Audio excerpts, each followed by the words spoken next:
Coronavirus ကိုအားလုံးတူတူကာကွယ်ရအောင်နော်အိမ်တွင်းမှာပဲနေပါအိမ်တွင်းလေ့ကျင့်ခန်းများပြုလုပ်ပါအာဟာရပြည့်ဝတဲ့အစားအသောက်များကိုစားပါနေ့စဉ်တောက်ပါအာဟာရပြည့်ဝမှာ Vito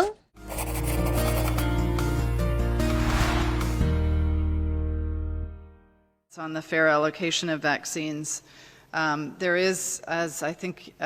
people are aware, WHO has, through the ACT Accelerator and the COVID vaccine component of the ACT Accelerator, is a partner in the COVAX facility, which is the global mechanism for all countries around the world to aggregate demand and the financing for vaccines and to assure that there is fair and equitable access through the WHO Fair and Equitable Access Mechanism,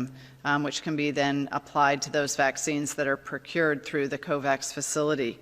And that facility has a component of the facility for the 92 countries or the 92 countries that will be supported for the procurement of vaccine, and it also includes a part of the facility where countries who are wealthier countries would themselves pay for vaccines that are procured through the facility. So there is a mechanism for all countries to have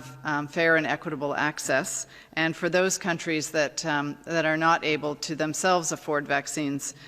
to be supported to do that. Though that support is coming from overseas official development assistance and from contributions from other sources. And there is, of course, a relationship for entering into contracts with manufacturers, and those discussions with manufacturers are well underway for the facility, with a number of agreements made already and others that are fully being developed at this point. And perhaps Mary Angela would like to say a little bit more about the allocation.